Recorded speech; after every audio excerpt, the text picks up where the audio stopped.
கிருத்திகை நாளில் முருகப்பெருமானை வழிபடும் முறைகள். அதிகாலையிலே எழுந்து சுத்தமாக நீராடிக் கொள்ளணும்.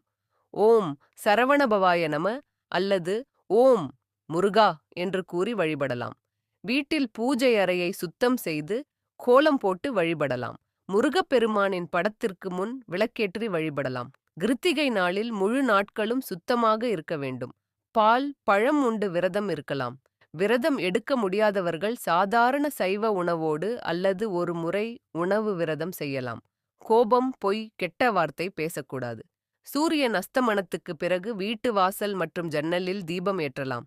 முருகனுக்கு பிடிச்ச பூ செம்பருத்தி, கந்தாளி, அரளி, வேப்பிலை, மல்லி போன்றவை அர்ப்பணிக்கலாம். ஓம் சரவணபவாய நம அல்லது சுப்பிரமணிய என்று 108 முறை சொல்லலாம்.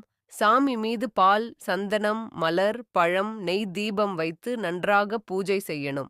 ஸ்கந்த சஷ்டி கவசம் அல்லது சுப்பிரமணிய புஜங்கம் படிக்கலாம். முடியாவிட்டா முருகா முருகா முருகா என்று சொல்லலாம்.